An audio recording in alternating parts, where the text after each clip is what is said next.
का chapter first पढ़ते हैं and that is of Rajasthan अध्ययन मीन्स अपनो राजस्थान। So let's start. 18वीं सदी का अध्ययन। देखिए 18वीं सदी का अध्ययन में क्या क्या हुआ था 18वीं सदी में। अपना फर्स्ट टॉपिक है मराठों का उत्तरी भारत में विस्तार। जो मराठा था, मराठा शक्ति को सर्वप्रथम शिवाजी ने संगठित किया। औरंगजेब की मृत्यु के पश्चात मुगल साम्राज्य तेजी से पतन की ओर बढ़ने लगा। मुगलों की दुर्बलता का लाभ उठाते हुए मराठों ने राजपूताना में हस्तक्षेप करना शुरू कर दिया। नेक्स्ट देखिए मराठा शक्ति का राजस्थान में प्रवेश। सबसे पहले मराठा शक्ति जो राजस्थान में है वो मराठा सबसे पहले आए थे 1711 ईस्वी में। उन्होंने मेवाड़ में प्रवेश किया था। 1720 ईस्वी में बाजीराव फर्स्ट है। उन्होंने क्या किया भाई, वो 1720 में बाजीराव फर्स्ट है वो पेशवा बन गए।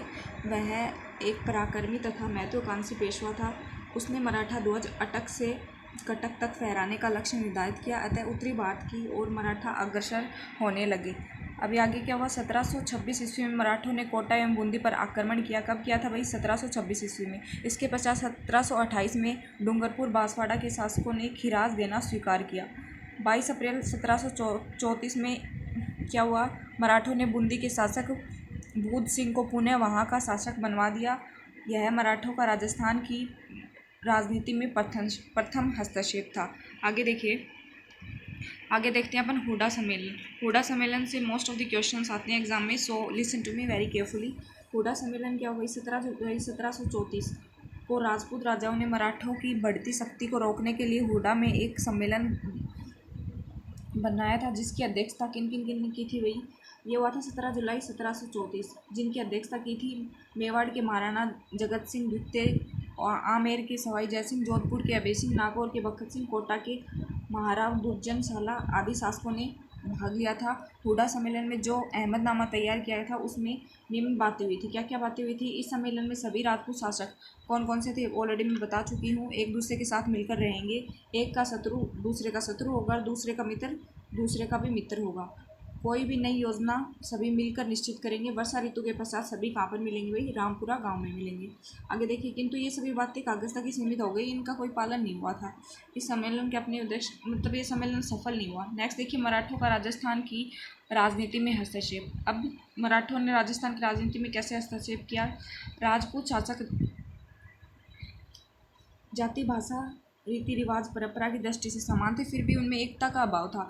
आमेर के सवाई जयसिंह की उदासीनता व निर्णयों की अस्पष्टता में मराठों के विरुद्ध नीति का असफल जो ये क्या थे भाई, इन सब जाति रीति रिवाज में सब सेम थे बट इनमें एकता नहीं थी। क्यों नहीं थी, आगे देखिए। इसमें मराठों का राजस्थानी शासकों पर प्रभुत्व बढ़ता गया। पेशवा बाजीराव ने राजस्थान नीति का आकलन करने के लिए अपनी माता राधाबाई को 1735 ईस्वी में राजस्थान में तीर्थ यात्रा पर भेजा। कब भेजा भाई, 1735 ईस्वी में तीर्थ यात्रा पर। और उनकी माँ का क्या नाम था, बाजीराव, उनकी माँ का क्या नाम था, राधाबाई। अपनी माता के सम्मान सहित सुकुशल लौट आने पर 1700 ईस्वी में पेशवा बाजीराव ने राजस्थान का दौरा किया और वहाँ से चौथ वसूली की। टैक्स, ये चौथ है क्या भाई, टैक्स है एक प्रकार से टैक्स। आगे देखिए राजस्थान के उत्तराधिकार संघर्ष में मराठा भूमिका। उत्तराधिकार संघर्ष देखिए, अभी राजस्थान के राजपूत शासकों में उत्तराधिकार में कोई निश्चित नियम नहीं थे। इन्हीं कारण से मराठों को यहाँ उत्तराधिकार में दखल देने का अवसर मिल गया। अभी क्या हुआ था, जयपुर के उत्तराधिकार संघर्ष देखिए। जयपुर के महाराणा अमर सिंह सेकंड थे, उनकी पुत्री थी चंद्र कुमार बाई।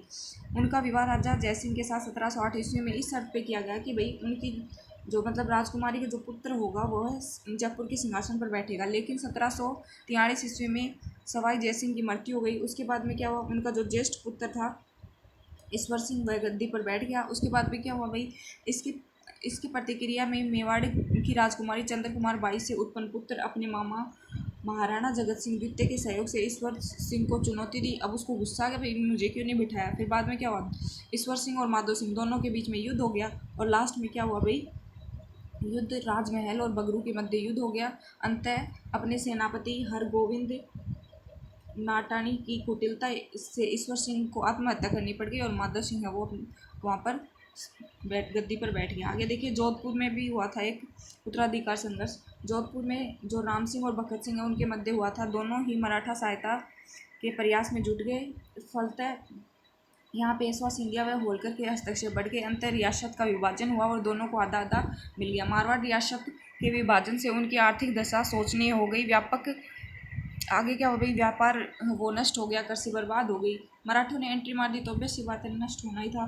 और मराठों की मांगे निरंतर बढ़ती गई, लेकिन ये वे कोई समझौता नहीं कर पाए, मतलब असमर्थ रहे। अब हुआ मेवाड़ में भी हुआ। जोधपुर में किन के बीच में हुआ था भाई, राम सिंह और बखत सिंह के बीच में। और मेवाड़ में महाराणा राज सिंह द्वितीय की मृत्यु होने के बाद में इसमें किसके बीच में हुआ था भाई, अमर सिंह और रतन सिंह। आगे देखिए, राजस्थान के उत्तराधिकार राजस्थान में भी हुआ था। राजस्थान में, सॉरी ये सब राजस्थान में ही है। आगे देखिए, राजस्थान क्या इनके परिणाम निकले। राजस्थान के शासकों में एकता का अभाव था। ऑब्वियस सी बात है, एकता का अभाव था, तभी तो उन्होंने एंट्री मारी है। एकता का अभाव था। और फिर इस पर क्या हुई तथा आमेर के शासक सवाई जयसिंह की उदासीनता एवं निर्णयों की अस्पष्टता के कारण मराठों के विरुद्ध राजपूत शासकों की नीति असफल रही, जिससे क्या हुआ भाई, मराठों को हस्तक्षेप करने में आसानी हुई। उन्होंने एंट्री मार दी। आगे क्या हुआ, आगे देखिए, अंग्रेजों की राजस्थान में शासकों से संधियाँ। मुगल साम्राज्य के पतन और मराठों द्वारा फैलाई गई अराजकता से राजपूत शासक सामंतों तथा प्रजा की राजनीतिक, आर्थिक, सामाजिक अव्यवस्था उत्पन्न कर दी गई। फिर क्या हुआ, इससे ऐसी स्थिति से अंग्रेज अपनी शक्ति के विस्तार एवं अन्य राजनीतिक, आर्थिक लाभ प्राप्त करने के लिए राजपूत शासकों से मैत्री करने के लिए उत्सुक हुए। अंग्रेजों ने फायदा उठाया इस चीज़ का। अब आया संधि का समय। संधि का समय देखिए, 1817 से 1818 इस अवधि में राजपूत शासकों ने अंग्रेज सरकार से संधि करनी शुरू कर दी थी। और सबसे पहली संधि कब हुई थी भाई, 19 सितंबर 1803 को हुई थी। भरतपुर राज्य के अंग्रेजों के साथ संधि स्वीकार कर ली थी। 1818 में सिरोही राज्य को छोड़कर, मतलब सिरोही छोड़कर राजस्थान के जितनी भी सिरोही को छोड़कर सभी राज्यों ने जो ईस्ट इंडिया कंपनी थी उसके संरक्षण को स्वीकार कर लिया था। और 1823 में जो अपना सिरोही है उसने भी क्या कर ली भाई, जो संधि है वो स्वीकार कर ली। सबसे पहले हुई थी 29 सितंबर 1803। और वैसे कब हुई थी, 1817 से लेकर 1818 ईस्वी के बीच में। इस प्रकार एक ही वर्ष में लगभग पूरा राजस्थान अंग्रेजों के संरक्षण में आ गया राजस्थान। अब देखिए संधियों के क्या क्या परिणाम हुए। संधियों के परिणाम, ये लास्ट टॉपिक अपना। 1818 की संधि के परिणाम स्वरूप अंग्रेजों को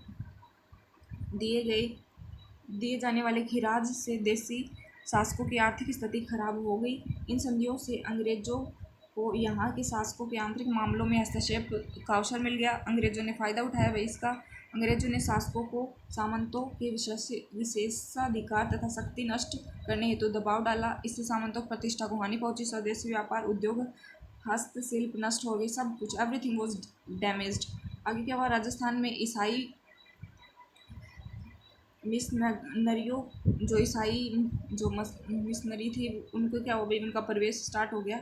ईसाई धर्म का प्रचार प्रसार हुआ, जिसकी प्रतिक्रिया में 1857 का स्वतंत्र संघर्ष हुआ। I think this video is beneficial for you. Thank you.